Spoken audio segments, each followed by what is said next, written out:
अस्सलाम वालेकुम and welcome to channel दस्तरखान की दावत। ये देखिए, आज मैं आपके साथ शेयर करने जा रही हूँ सरसों का साग और मक्के की रोटी की रेसिपी। इसे हम बिल्कुल भी ऑथेंटिक पंजाबी स्टाइल में बनाएंगे और मैं आपके साथ वो सारे टिप्स एंड ट्रिक्स शेयर करूँगी जिससे कि आपका सरसों का साग और मक्के की रोटी भी इस तरह से परफेक्ट बनेगी। तो इस रेसिपी को जानने के लिए आप इस वीडियो को एंड तक ज़रूर देखिए। सरसों का साग बनाने के लिए मैंने यहाँ पर एक जोड़ी सरसों, एक जोड़ी पालक और एक जोड़ी बेथुआ ले लिया है, जिसे मैंने बारीक काट के रख लिया है। सरसों और पालक की मैंने मोटी वाली डंठल निकाल दिया है और उसे इस तरह से बारीक काट लिया है। और बथुआ को काटने से पहले मैंने इसके पत्ते अलग कर लिए थे डंठल में से और फिर इसे बारीक काट लिया है। तो चलिए अब इसे वॉश कर लेते हैं।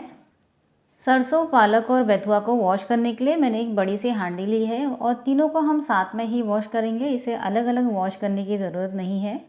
और इस रेसिपी में जैसा कि मैंने आपको बताया था कि मैंने पालक, सरसों और बथुआ तीनों भी इक्वल क्वांटिटी में लिया है। आप चाहें तो तीनों की क्वांटिटी को थोड़ा कम ज़्यादा कर सकते हैं। तो मैंने पालक, बेथुआ और सरसों तीनों को मैंने एक साथ में ही इस बड़ी सी हांडी में डाल दिया है। और अब इस हांडी में डाल देंगे ढेर सारा पानी। अगर हम इसे कम पानी से वॉश करेंगे तो इसकी मिट्टी ठीक से नहीं निकलेगी।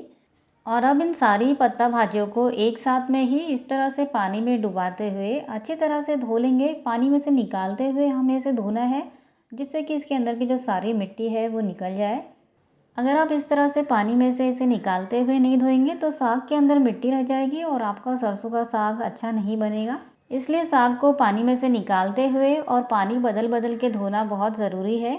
इसी तरह से इस पानी में से हम सारे पत्ते निकाल लेंगे और ये जो पानी है उसे हम फेंक देंगे क्योंकि ये मिट्टी वाला पानी है। इसी तरह से हमें हर बार साफ़ पानी लेना है और उसके अंदर साग को डालना है और पानी में से निकालते हुए इसे धोना है। इस तरह से हमें इस प्रोसेस को 3 से 4 बार रिपीट करना है, जिससे कि इसके अंदर की जो सारी मिट्टी है वो अच्छी तरह से निकल जाए। तो ये जो सारा साग है उसे मैंने 3-4 बार पानी बदल बदल के अच्छी तरह से धो लिया है और इसकी सारी मिट्टी निकल गई है। तो ये जो सारा साग हमने धो के रखा है उसे मैं एक प्रेशर कुकर में डाल रही हूँ। सारा साग मैंने इस प्रेशर कुकर में डाल दिया है। इसी के साथ मैं इसमें ऐड कर रही हूँ 1 गिलास पानी। 250 ml पानी है ये। और इसी के साथ मैं इसमें ऐड कर रही हूँ 2 टीस्पून नमक। नमक की क्वांटिटी को कम ज़्यादा आप अपने टेस्ट के अकॉर्डिंग कर सकते हैं। और अब प्रेशर कुकर का लिड लगा देते हैं और इसे गैस पे चढ़ा देते हैं।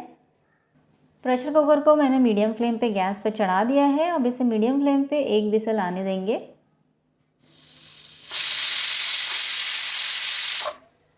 तो प्रेशर कुकर में 1 विसल आ गया है और मैंने 1 विसल के बाद गैस के फ्लेम को बंद कर दिया है। अब मैं इसका सारा प्रेशर पहले रिलीज़ होने दूंगी, उसके बाद मैं आपको प्रेशर कुकर को ओपन करके दिखाऊंगी। प्रेशर कुकर का जब सारा प्रेशर रिलीज़ हो गया है तो मैंने प्रेशर कुकर को अब ओपन कर दिया है और अब आप देख सकते हैं कि साग ने पानी रिलीज़ कर दिया है और ये थोड़ा सा गल भी गया है। और साग को मैंने फिर से गैस के ऊपर लो फ्लेम पे चढ़ा दिया है। तो बस इस स्टेज पे मैं इसमें ऐड कर रही हूँ एक बड़ा लहसुन, जिसकी सारी कलियों को मैंने छिल के इस तरह से बारीक चॉप कर लिया है। 1 इंच अदरक का टुकड़ा जिसे मैंने कद्दूकस कर लिया है। 10 से 12 हरी मिर्च जिसे मैंने बारीक काट लिया है। अगर आप हरी पत्ता भाजी में हरी मिर्च ज़्यादा डालेंगे तो भी बहुत ज़्यादा तीखा नहीं होता है, तो कोई टेंशन की बात नहीं है अगर हमने इसमें 10-12 मिर्च एक साथ में डाल दिया है तो। और अब इसे एक बार चला लेंगे और अब इसे 3/4 कवर कर देंगे। इसे पूरा कवर इसलिए नहीं करेंगे क्योंकि पूरा कवर करने से एक तो हरी भाजी का रंग काला पड़ जाता है और दूसरा इसके अंदर कड़वाहट आ जाएगी। तो हमें इसे इसी तरह से लो फ्लेम पे 3/4 कवर करके इसे हर 10 मिनट के बाद बीच बीच में स्मैशर या मथनी से स्मैश करते हुए या इसे घोटते हुए पकाना है, ताकि साग, अदरक, लहसुन और हरी मिर्च और जो इसके अंदर पानी है वो अच्छी तरह से पूरी तरह से मिल जाए। लेकिन आपको साग को ग्राइंडर जार में या ब्लेंडर में बिल्कुल भी ग्राइंड नहीं करना है। अगर आप इसे जल्दी बनाने के चक्कर में ग्राइंड कर देंगे तो वो टेस्ट नहीं आ पाएगा जो ऑथेंटिक सरसों के साग में आता है। इसी तरह से आपको हर 10 मिनट के बाद लिड को ओपन करना है और इस तरह से घोटते हुए पकाना है, तभी वो टेस्ट आएगा। इस प्रोसेस को आपको कम से कम 15 से 20 मिनट तक या साग के पूरी तरह से गलने तक रिपीट करना है। तो ये देखिए, साग को मैंने बीच बीच में घोटते हुए इसे 15 से 20 मिनट के लिए पका लिया है और अब आप देख सकते हैं साग अच्छी तरह से गल गया है। पूरी तरह से इसके अंदर पानी और जो साग था और अदरक, लहसुन, हरी मिर्च वो अच्छी तरह से मिल गया है। कुछ भी नज़र नहीं आ रहा है। इसके पत्ते, डंठल सब कुछ अच्छी तरह से मिल गया है। तो बस इस स्टेज पे मैं इसमें ऐड कर रही हूँ 3 चम्मच मक्की का आटा। आप सरसों के साग में मक्की का आटा ही डालिए।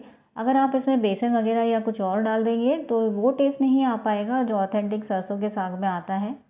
और मक्की का आटा डालने के बाद अब हमें इसे लगातार घोटते हुए पकाना है। अब इसे हमें कवर करके छोड़ना नहीं है, इसी तरह से लगातार घोटते जाएंगे, क्योंकि मक्की का आटा डालने के बाद साग जो है बेस में चिपकने लगता है और इसकी कंसिस्टेंसी भी गाढ़ी होने लगेगी, आपस में ये जुड़ने लगेगा। इसीलिए अब इसे लगातार इसी तरह से घोटते हुए 5 मिनट के लिए या इसकी कंसिस्टेंसी थोड़ी गाढ़ी होने तक इसी तरह से घोटते हुए पकाएंगे। तो मक्की का आटा डालने के बाद मैंने इसे लो फ्लेम पे घोटते हुए 5 मिनट के लिए और पका लिया है। और अब इसकी कंसिस्टेंसी आप देख सकते हैं, गाढ़ी हो गई है, साग जुड़ने लगा है। तो बिल्कुल ये परफेक्ट कंसिस्टेंसी है जिस तरह से मुझे चाहिए। अगर आप थोड़ी सी पतली कंसिस्टेंसी का साग पसंद करते हैं तो इसमें थोड़ा पानी डाल के इसकी कंसिस्टेंसी आप अपने अकॉर्डिंग एडजस्ट कर सकते हैं। तो अब मैंने गैस के फ्लेम को बंद कर दिया है और अब हम इसका तड़का तैयार करते हैं। तो साग को मैंने कवर करके दूसरे गैस पे रख दिया है और यहाँ पे एक छोटी सी कढ़ाई ले लिया है जिसमें मैंने आधा कप सरसों का तेल डाल के इसे अच्छी तरह से स्मोकिंग पॉइंट तक गर्म कर लिया है। वैसे तो ट्रेडिशनल जो सरसों के साग की रेसिपी है उसमें घी या बटर का काफ़ी इस्तेमाल होता है, लेकिन आप इस तरह से एक बार सरसों के साग को सरसों के तेल में बना के देखिए, काफ़ी ज़्यादा टेस्टी बनता है। क्योंकि एक बार मैंने सरसों के साग में घी का इस्तेमाल किया था और मैंने नोटिस किया था कि घी की वजह से जो सरसों के साग का टेस्ट है वो काफ़ी दब गया था। और अगर आप सरसों के तेल में इस साग को या किसी भी साग को बनाएंगे तो आप देखेंगे कि जो साग का टेस्ट है वो डबल से भी ज़्यादा बढ़ जाता है। तो तेल जब अच्छी तरह से गर्म हो गया था तो इसके अंदर मैंने डाल दिया है एक बारीक कटा हुआ प्याज। और हाँ, मैंने यहाँ पे तड़के के लिए एक छोटी कढ़ाई का इस्तेमाल किया है। आप चाहें तो इसका तड़का किसी बड़ी कढ़ाई या पैन में भी तैयार कर सकते हैं। तो अब प्याज को लगातार चलाते हुए इसका लाइट गोल्डन कलर आने तक इसे पका लेंगे। तो कुछ देर बाद प्याज का लाइट गोल्डन कलर आ चुका है तो इसमें मैं ऐड कर रही हूँ 4-5 लहसुन जिसे मैंने बारीक काट लिया है, 1 इंच अदरक जिसे कद्दूकस कर लिया है और 2 हरी मिर्च जिसे मैंने बड़े टुकड़ों में काट लिया है। और अब इसे लगातार चलाते हुए 1 से 2 मिनट के लिए पका लेंगे।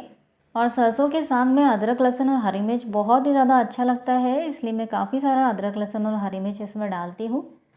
अदरक लहसुन और हरी मिर्च को मैंने प्याज के साथ 2 मिनट के लिए पका लिया है। और अब इसके अंदर मैं ऐड कर रही हूँ 2 मीडियम साइज़ के टमाटर जिसे मैंने बारीक काट लिया है।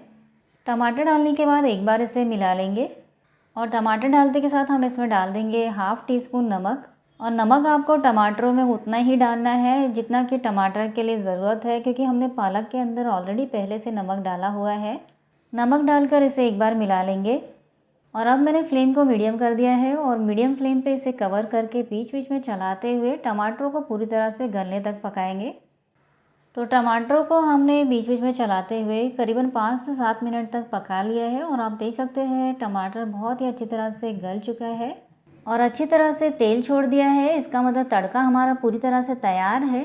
तो अब मैंने गैस के फ्लेम को बंद कर दिया है और अब इस तड़के को हम साग के ऊपर डाल देते हैं और तड़के को अच्छी तरह से साग में मिला लेंगे। और अब मैंने गैस के फ्लेम को फिर से हाई फ्लेम पर ऑन कर दिया है, क्योंकि जब तक हम तड़का तैयार कर रहे थे हमारा साग थोड़ा सा ठंडा हो गया था।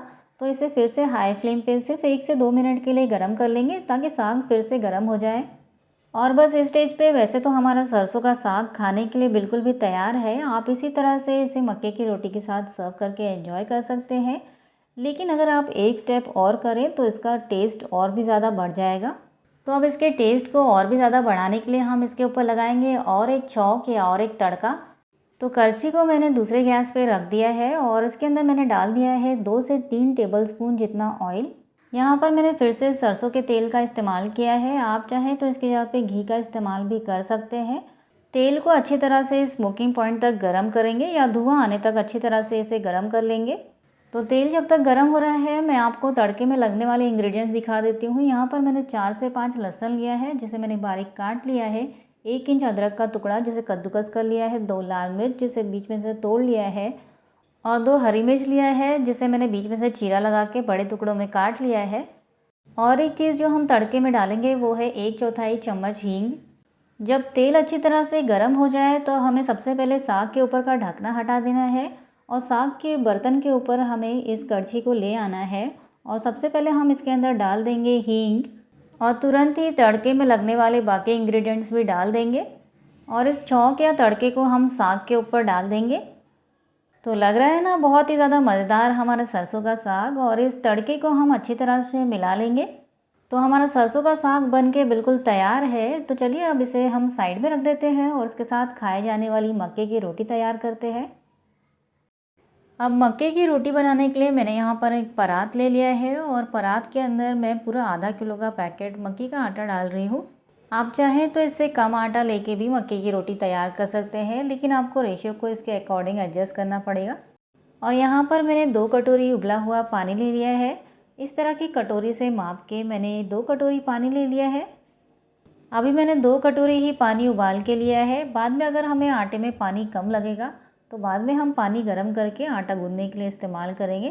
तो ये सारा पानी मैंने अभी इस आटे के अंदर डाल दिया है और अब इसे एक चम्मच की मदद से अच्छी तरह से मिला लेंगे। आपको इसे चम्मच से ही मिलाना है। अगर आप हाथों का इस्तेमाल करके इसे मिलाएंगे तो आपके हाथ जल जाएंगे, क्योंकि हमने इसके अंदर बहुत ही गर्म और उबला हुआ पानी डाला है। मक्की के आटे में मैंने उबला हुआ पानी डाल के इसे कुछ देर के लिए मिला लिया है। तो अब इसे कवर कर देंगे और इसे कवर करके इसी तरह से 5 से 7 मिनट के लिए रेस्ट दे देंगे, जिससे कि इसके अंदर का जो पानी है वो अच्छी तरह से आटे के अंदर एब्जॉर्ब हो जाएगा। आटे को ढक के रखे हुए 5 से 7 मिनट हो चुके हैं और जो सारा पानी हमने इसके अंदर डाला था वो आटे ने अच्छी तरह से एब्जॉर्ब कर लिया है।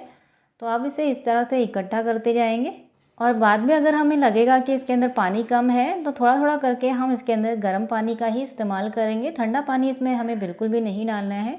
मुझे आटा बहुत ड्राई लग रहा है तो 1 कटोरी पानी को और मैंने उबाल के ले लिया है। अब थोड़ा थोड़ा करके इसके अंदर पानी ऐड करेंगे और जितनी ज़रूरत होगा उतना ही पानी डाल के इसे मिला लेंगे। आटे को इकट्ठा करने के बाद हम इसका नरम सा आटा गूंद लेंगे। जिस तरह से हम गेहूं की रोटी के लिए आटा गूंदते हैं उसी तरह से हमें इसका भी आटा गूंद के तैयार कर लेना है। तो आधा किलो मक्के के आटे के लिए मैंने यहाँ पर 3 कटोरी पानी का इस्तेमाल किया है। अब इसे 5 से 7 मिनट तक गूंदेंगे जब तक ये अच्छी तरह से नरम ना हो जाए। तो आटे को मैंने 5 से 7 मिनट के लिए अच्छी तरह से गूंद लिया है और आप देख सकते हैं आटा बहुत ही अच्छी तरह से नरम तैयार हो गया है। तो अब 1 चम्मच तेल मैंने आटे की परात में डाल दिया है और हम इस परात के ऊपर इस तेल को पहले मसल लेंगे और उसके बाद आटे को इसके ऊपर मसल लेंगे ताकि ये आटा थोड़ा अच्छी तरह से चिकना हो जाए। तो हमारा मक्की का आटा बहुत ही अच्छी तरह से चिकना और स्मूथ गूंद के तैयार हो गया है। चलिए इनसे अब रोटियां बना के तैयार कर लेते हैं। मक्के की रोटी आपको मोटी पतली या छोटी बड़ी जिस हिसाब से आपको रखनी है उस हिसाब से आपको लोई का आटा लेना होगा। तो लोई को पहले मैंने दोनों हथेली के बीच में घुमाते हुए इसे ड्रॉप शेप दे दिया है और फिर अब इसे फिर से हथेली के बीच में घुमाएंगे और अच्छी तरह से इसे राउंड शेप दे देंगे। जिस तरह से हम गेहूं के आटे की लोई बनाते हैं बिल्कुल उसी तरह से, लेकिन आपको कोशिश करनी है कि किनारों पे इसके बिल्कुल भी क्रैक्स ना आए, क्योंकि अगर इसके किनारों पे क्रैक्स आ जाएंगे तो रोटी को बेलते टाइम रोटी फटने लगेगी। और अब लोई के ऊपर सूखा मक्की का आटा लगाएंगे और इसे हल्के हाथों से बेल लेंगे, बिल्कुल भी हल्के हाथों से बेलेंगे जिससे कि इसके किनारे जो है वो फटे नहीं। यहाँ पर मैंने सिर्फ मक्की का आटा इस्तेमाल करके रोटी तैयार की है, इसलिए थोड़े से किनारे फट गए हैं। अगर आप चाहते हैं कि आपकी रोटी बिल्कुल भी स्मूथ बने, थोड़े से भी किनारे ना फटे, तो आप मक्की के आटे के अंदर थोड़ा सा गेहूं का आटा मिला दीजिए। तो एक रोटी को हमने बेल के तैयार कर लिया है। चलिए इसे सेक लेते हैं। यहाँ पर एक तवे को मैंने 5 मिनट पहले ही हाई फ्लेम पे चढ़ा दिया था और तवा अच्छी तरह से गर्म हो गया है। तो इसके अंदर हमने डाल दिया है रोटी। मक्के की रोटी बनाने के लिए आपका तवा बहुत ही अच्छी तरह से गर्म होना चाहिए और अगर आप लोहे के तवे का इस्तेमाल करेंगे तो रिज़ल्ट ज़्यादा अच्छा आता है। अब रोटी को एक साइड से हाई फ्लेम पे 2 से 3 मिनट के लिए सेकने देंगे, उसके बाद हम इसे टर्न करेंगे। रोटी को एक साइड से सेकते हुए 2 से 3 मिनट हो चुके हैं और अब मैंने इसे दूसरे साइड टर्न कर दिया है। दूसरे साइड से भी हम इसे 2 से 3 मिनट के लिए सेकेंगे और फिर हम दोनों साइड इसी तरह से बदल बदल के पूरी तरह से इसे अच्छी तरह से पकने तक इसे सेक लेंगे। मक्के की रोटी को सेकने में थोड़ा सा ज़्यादा टाइम लगता है, इसलिए आपको थोड़ा पेशेंस के साथ इस तरह से साइड बदल बदल के इसको सेकना होगा। तो एक रोटी हमारी पूरी तरह से सिक गई है। अच्छी तरह से दोनों तरफ से हमने इसे सेक लिया है और अब इसके ऊपर मैंने चम्मच में घी लगा के इसके ऊपर डाल दिया है। आप चाहें तो रोटी के ऊपर लास्ट में सारी रोटी तैयार होने के बाद भी घी लगा सकते हैं। तवे पर ही अगर आप रोटियों में घी लगाएंगे तो रोटियों का कलर थोड़ा सा डार्क हो जाता है। तो एक रोटी हमारी बनके बिल्कुल तैयार है। इसके ऊपर हमने घी भी लगा लिया है। तो इस रोटी को मैंने इस प्याली के ऊपर रख दिया है जिससे कि इसका जो नीचे का सरफेस है वो गीला ना हो। और इसी तरह से हम बाकी की मक्के की रोटियां भी बना के तैयार कर लेंगे। जो पहली वाली रोटी हमने बना के तैयार की है वो थोड़ी सी ज़्यादा डार्क हो गई थी, इसलिए मैं आपको यहाँ पर एक टिप देना चाहूँगी। जब आपकी मक्के की रोटी के ऊपर दोनों तरफ से थोड़े से स्पॉट्स आ जाए तब आप इसके ऊपर घी लगाइए, तब ये बहुत ज़्यादा डार्क नहीं होगी। तो ये जो दूसरी रोटी हमने तैयार की है वो बिल्कुल भी बराबर तैयार हुई है। इसी तरह से हम बाकी की रोटियां भी तैयार कर लेंगे। और कुछ लोग ऐसा भी करते हैं कि पहले हल्के स्पॉट्स आने तक तवे के ऊपर रोटी को सेक लेते हैं और उसके बाद डायरेक्ट गैस के ऊपर या चूल्हे के ऊपर रोटी को सेक के अच्छी तरह से फुला लेते हैं। तो जिस भी मेथड से आपको रोटी बनाना कंफर्टेबल लगे उस मेथड से आप रोटियां बना के तैयार कर सकते हैं। तो हमने सारी रोटियां बना के तैयार कर ली है। बहुत ही मज़ेदार सी गर्मा गर्म रोटियां बनी है और हमारा साग भी तैयार है। तो अब मैं इन मक्के की रोटियों को आपको सरसों के साग के साथ सर्व करके दिखाती हूँ। तो हमारा सरसों का साग और मक्के की रोटी बनके बिल्कुल तैयार है और अब मैं आपको इसे सर्व करके दिखाती हूँ।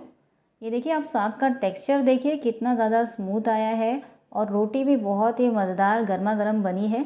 मुझे तो रहा ही नहीं जा रहा था, तो एक रोटी जैसे ही तैयार हुआ वैसे मैंने साग के साथ खा भी लिया।